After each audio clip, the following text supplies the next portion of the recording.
All right, so let's talk about social history. There are a few questions that you need to ask for social history as well. Say travel history. Travel history is very important for us. We need to know the previous travel history of the patient. That is going to give us lots of things. Have you traveled recently anywhere? Why it is important? Because patient might have traveled to some area which are endemic. For example, they have traveled to some Asian African countries and the patient might have say malaria, might be having TB. So that's very important for us to know. Even certain kind of infections are also common. So ask where did you travel to. Maybe they have traveled to that prone area and how long they were there for. That's also very important, right?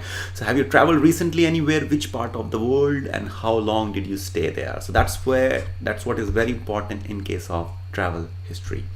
Occupation is also very important. We need to know about the occupation of the patient, like what do you do for the living. That's very important. Why? For example, you got a case of lung cancer, you got a case of mesothelioma, so you need to know whether the patient has got any exposure to asbestos. So have you been exposed to asbestos? That's very important because that will be pointing it towards mesothelioma. So that's very important. And if you're thinking about bladder cancer, ask, have you ever been exposed to aniline dye? Maybe, when you ask the question, what's your profession? Maybe patient is working as a receptionist nowadays, but make sure if it's a case of bladder cancer or if it's a case of lung cancer, make sure you ask whether you had any exposure with aniline dye or asbestos, maybe in the past, right? So that's very important. So that's how you know that occupation of the patient has got a big role to play, right? So it's very important. Living condition, that's also very important. Like where do you live?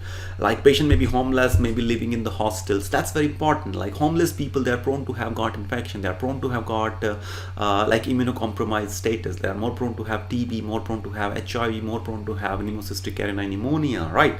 Living in a hostel, what happens if you're living in congested area like say hostel? So what happens? You're prone to have infections because a small area, a lot of people are staying, so TB and these kind of infections are pretty common.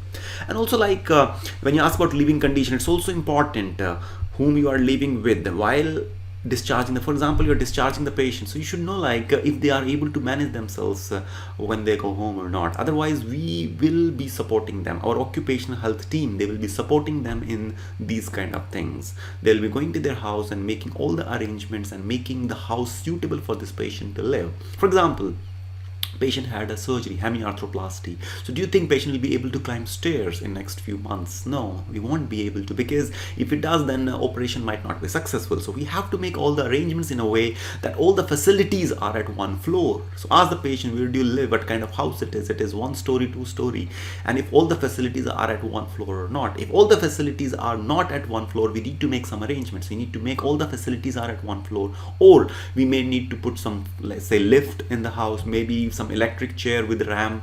We need to make some facilities so patient will be able to manage at home very easily, right? So that's very important to know, for us to know about the living status condition of the patient, right? So what we have got in social history, we have got travel history. Have you traveled anywhere recently? That's very important for us to know. Where what do you do for the living, right? So that's also very important. Maybe they are working in asbestos industry or working in aniline dye in case of bladder cancer. It's very important.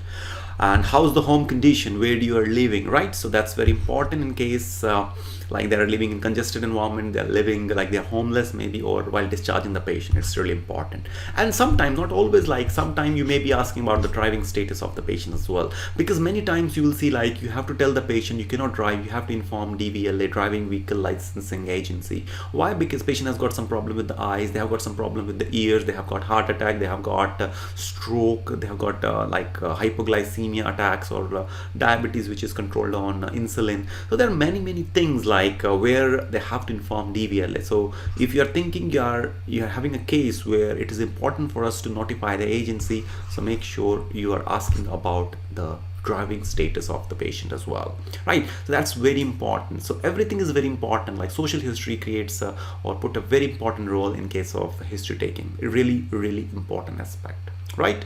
Thank you.